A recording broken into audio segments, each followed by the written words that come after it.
इस वीडियो में हम लोग जानेंगे कि global e waste monitor report, ठीक है, ये क्या है, ये कौन रिलीज करता है। ठीक है, क्या है जो रिपोर्ट को लेके ना थोड़ा आप लोग ध्यान दिया करिए, क्योंकि ना यूपीएससी में ना ये रिपोर्ट को लेके बहुत सवाल आता है कि भाई ये रिपोर्ट कौन रिलीज करता है, कौन कौन सा ऑर्गेनाइजेशन है जो मिल के इसको फंड कर रहा है। ठीक है, तो उसी को लेके बात करते हैं और इसमें कुछ की हाईलाइट्स है उसको भी डिस्कस करेंगे।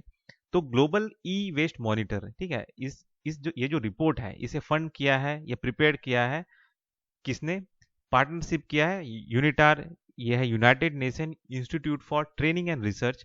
ठीक है, फिर है आपका सस्टेनेबल साइकिल प्रोग्राम, और तीसरा है आपका इंटरनेशनल टेली कम्युनिकेशन यूनियन। ठीक है, और उसके बाद चौथा है जो क्या बोलते हैं इसको, रिपोर्ट को तैयार करने में, वो है फाउंडेशन कार्मिग्नेक। ठीक है, तो ये जो चार है इन्होंने मिलके इस global e waste monitor report को तैयार किया है। ठीक है, अब इसमें और क्या चीज़ है, इसके की हाइलाइट्स को जान जान लेते हैं कि भाई क्या चल रहा है ई वेस्ट को लेके दुनिया भर में। ठीक है, तो इसमें देखा गया कि 2022 में ग्लोबली लगभग लगभग 62 बिलियन, ठीक है, 62 बिलियन केजी लगभग ई वेस्ट जनरेट हुआ 2022 में। ठीक है, 62 बिलियन केजी।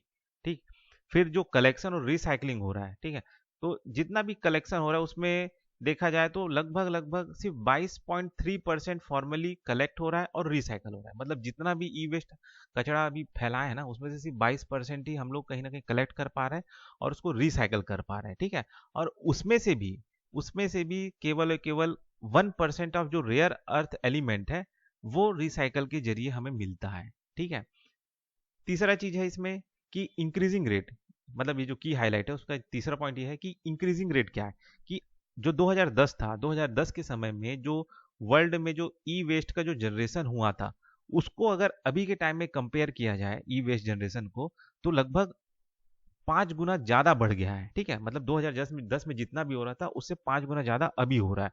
ठीक, उसके बाद है आपका जो इकोनॉमिक वैल्यू जो मेटल का ई वेस्ट से मिल रहा है वो एस्टिमेट है लगभग 91 बिलियन डॉलर। ठीक है, 91 बिलियन डॉलर। ठीक, उसके बाद आपका आता है जो रीजन वाइज, अगर ई वेस्ट पर कैपिटा जनरेट जो हो रहा है वो कहाँ पे सबसे ज्यादा हो रहा है, तो वो हो रहा है सबसे ज्यादा हाईएस्ट जो होता है ई वेस्ट से जो पर कैपिटा निकल रहा है वो है आपका यूरोप में। ठीक है, सबसे ज़्यादा यूरोप में। ठीक, फिर जो पॉलिसी मेकिंग है कि मतलब ई वेस्ट को लेके क्या क्या पॉलिसी कितने देश बनाए हैं उस चीज़ को जानते हैं, तो लगभग 81 जो देश हैं, ठीक है, उन्होंने अडॉप्ट किया है ई वेस्ट पॉलिसी को। ठीक है, 61 कंट्रीज जिसमें इंडिया इंक्लूड है जिन्होंने लीगल प्रोविजन बनाया है ई वेस्ट को लेके। ठीक है, जैसे एक्सटेंडेड प्रोड्यूसर रिस्पॉन्सिबिलिटी ईपीआर, ये तो आपने सुना होगा। ठीक है, वो चीज़ है, तो उसके जरिए एक तरह से लीगल प्रोविजन लाया है इंडिया ने, है ना।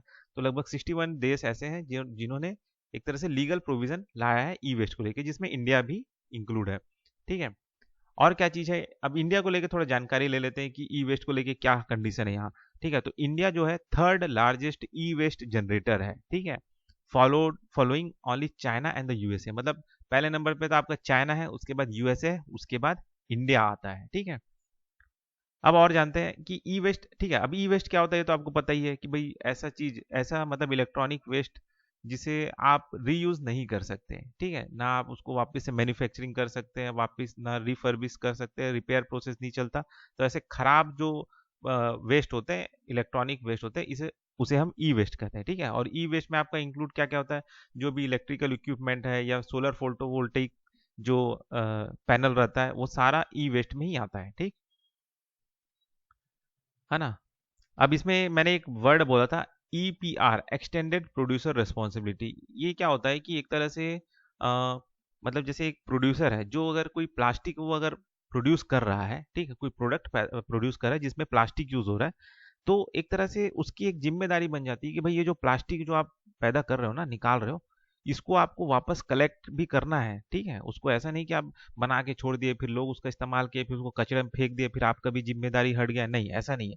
इस एक्सटेंडेड प्रोड्यूसर रिस्पॉन्सिबिलिटी के तहत उसके ऊपर भी जिम्मेदारी बन दिया गया है सरकार द्वारा कि भाई आप ईपीआर के तहत आप भी उस क्या बोलते हैं, कचड़े को, उस प्लास्टिक को या फिर जो भी है है ना, उसको आप वापस कलेक्ट करो। अगर आप कलेक्ट नहीं कर सकते तो किसी जो थर्ड पार्टी उसको कलेक्ट करने के लिए पैसा दो, लेकिन आप उसको क्या बोलते हैं, कलेक्ट करवाओ, है ना। तो ये होता है आपका ईपीआर, एक्सटेंडेड प्रोड्यूसर रेस्पॉन्सिबिलिटी, मतलब प्रोड्यूसर्स की रेस्पॉन्सिबिलिटी एक तरह से बढ़ाई गई है कि भाई आप सिर्फ प्रोडक्ट बना के छोड़ नहीं दोगे, आपको उस कचरे को इकट्ठा भी करना होगा, रिसाइकल भी करना होगा, ठीक है। तो ये हो गया आपका global e waste monitor report, ठीक है। तो फिर मिलते हैं नेक्स्ट वीडियो में।